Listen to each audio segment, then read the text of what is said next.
چلیے دیکھتے ہیں پروگرام روبرو ریاض شاہد خان کے ساتھ۔ ناظرین، رچنا کے پروگرام روبرو میں میں ہوں آپ کا میزبان ریاض شاہد خان۔ ہمارے آج کی مہمان شخصیت ہیں سرائکی کے آخری فرمانروا، ملتان کے نواب مظفر خان کے نام پر بسایا جانے والا شہر مظفر گڑھ، وہاں سے جنم لینے والے نامور سیاستدان جمشید دستی، جو اپنی بھرپور مزاحمتی سیاست کے ایک نئے انداز سے سیاست کے منظرنامے پر آئے اور بہت جلد انہوں نے ایک نمایاں مقام حاصل کیا۔ مظفر گڑھ کے مقامی روایتی اور جاگیردار نوابزادہ خاندان، کھر خاندان، جتوئی خاندان، بخاری خاندان، ان تمام کو پیچھے چھوڑ گئے۔ آج کی ہماری مہمان شخصیت ہیں جناب جمشید دستی صاحب۔ ویلکم جمشید دستی صاحب۔ ان کے ساتھ ہمارے آج کی مہمان شخصیت ہیں پیر کبیر کی دھرتی کی مزاحمتی سیاست میں کھرا سچ بولنے والے، دو ٹوک اور بے لاگ انداز میں سیاسی تبصرے، سیاسی تجزیے اور سیاستدانوں پر کمنٹ کر کے عام آدمی کی بات کرنے والے ایک نوجوان سیاستدان، متحرک سیاستدان جناب سید اسد عباس بخاری صاحب۔ ویلکم اسد عباس صاحب۔ تو ناظرین، ہم جمشید دستی صاحب سے بات چیت کا آغاز کرتے ہیں۔ جمشید دستی صاحب، یہ بتائیے کہ مظفر گڑھ میں کھر خاندان اور نوابزادہ خاندان، بخاری خاندان، جتوئی خاندان، اتنے بڑے نامور سیاسی خانوادوں کی موجودگی میں آپ ایک عام آدمی، عام طبقے سے تعلق رکھنے والی شخصیت ہے، کیسے آپ نے سوچ لیا کہ اتنے بڑے لوگوں میں آپ جگہ بنا پائیں گے اور سیاست کا آغاز کریں گے؟ یہ کیسے آپ کے ذہن میں خیال آیا اور کیا آپ کو مسائل کا سامنا؟ بسم اللہ الرحمن الرحیم۔ شکریہ ریاض شاہ صاحب۔ آج سرزمین کبیر والا میں مجھے آنے کا موقع ملا اور میں جناب سید اسد عباس شاہ صاحب کا بھی شکریہ ادا کرتا ہوں۔ حالات میں سمجھتا ہوں کہ پوری قوم کے سامنے ہیں۔ کھر تھے، نواب وڈیرے جتنے سردار ہیں، وہ ایک لمبے عرصے سے لوگوں کا اقتدار ہے۔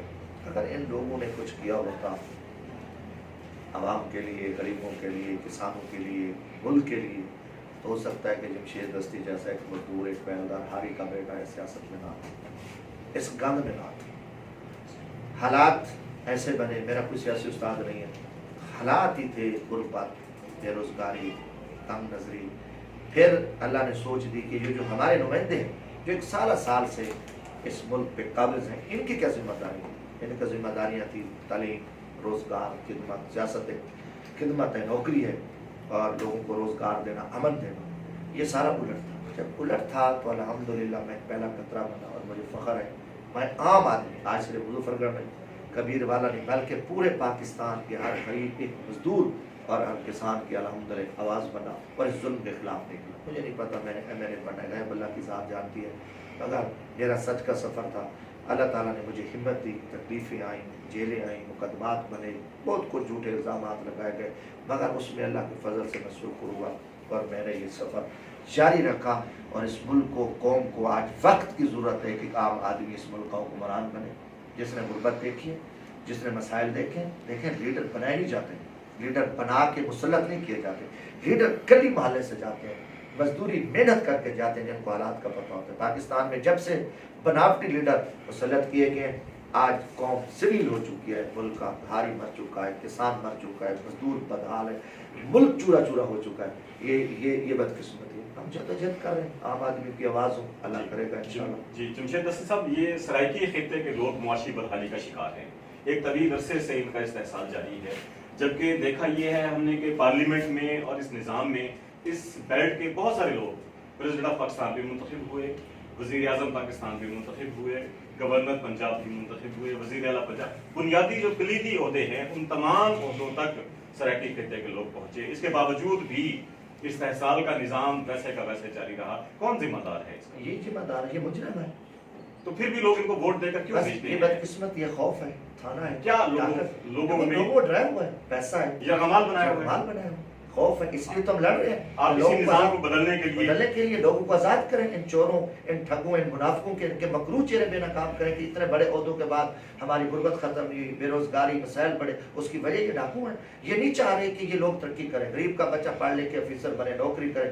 ان کی سوچ ہے، ان کے آباء و اجداد کی یہ سوچیں تھی پھر یہ نسلیں ان کی یہ تربیت ہے، چاہے یہ بڑی بڑی ڈگریاں بڑی بڑی یونیورسٹیوں میں پڑھے، مگر ان کی جو سوچ ہے وہ غلامانہ سوچ ہے. یہ انگریز کے غلام تھے، انہوں نے قوم کو ایک غلام رکھا. اس لیے تو جمشید دستی نکلا ہے. ان مافیا کے مکروہ چہرے بے نقاب قوم کو بتائیں یہ گنڈے ہیں، یہ مافیا یہ ملک کو کھا رہے ہیں، اب یہ وسیب کے دشمن ہیں. اور یہ تو الحمدللہ اس پہ لوگ کھڑے ہیں، لوگ ہماری بات سن رہے ہیں. اور میرا ایمان ہے کہ یہ خطہ جاگے گا، اگر نہیں جاگے گا تو پھر ہمارا حشر اس سے بھی برا ہوگا. آئے چوک چوراہے پہ اب روزانہ لاشیں اٹھا رہے ہیں.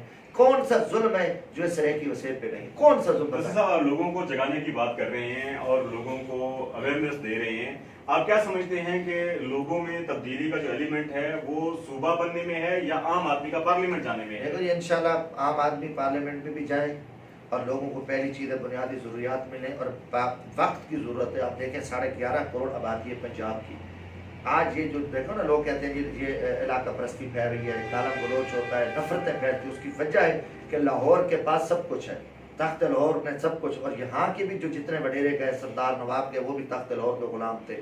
جب اتنا بڑا فرق ہوگا. آپ کہتے ہیں تخت لاہور بیسیکلی ایک سوچ کا نام ہے، ایک سوچ کا نام، افراد نہیں ہے، ایک سوچ کا نام ہے. وہ چاہے یہاں سے مزاری لگاری سرداری جائے یا وہاں کا وہ نواز شریف ہو یا جو بھی ہو، وہاں کا جو چودھری ہو، چیما چٹھا ججا ہو، ان کو تو ویسے موقع ملتا ہے نا. وہاں کے لوگ بات کرتے ہیں، ہمارے ڈیولپمنٹ کی بات کرتے ہیں، ہمارے یہاں کے وڈیرے جا کے پٹواری تھانے دار کی بات کرتے ہیں اور یہ گلی نالی کی اپنے لوکل معاملات کی بات کرتے ہیں. اب دیکھو یہ تقسیم ہو جائے، یہ پنجاب تقسیم ہو، یہ مکمل صوبہ بن جائے، مکمل آئینی صوبہ بن جائے، اس کے بعد عام آدمی کو موقع ملے گا. جب غریب اس خوف سے نکلے گا، غریب کے بچے کو روز مدار ملے گا، وہ ووٹ کا بھی صحیح فیصلہ کر سکے گا اور وہ اس ملک کی بہتری کے لیے جائے گا. اور اس لیے انشاءاللہ ہماری کوشش ہے کہ پورے ملک میں ایک عام لیڈرشپ جائے. عام یہ ملک اس ٹائم لیڈرشپ سے محروم ہو چکا ہے. پاکستان میں کوئی لیڈر نہیں، حقیقت ہے. اگر لیڈر ہوتا تو یہ قوم اس حالت میں نہ ہوتی. تو ہم اس کے لیے جدوجہد کریں، عام آدمی پارلیمنٹ میں بھی جائے، یہ ہمارا صوبہ بھی بنے اور یہ ملک خوشحالی کی طرف جائے اور انصاف کا. جمشید دستی صاحب یہ بتائیے کہ 2008 کی اسمبلی میں آپ موجود تھے، آپ 2013 کی اسمبلی میں موجود تھے،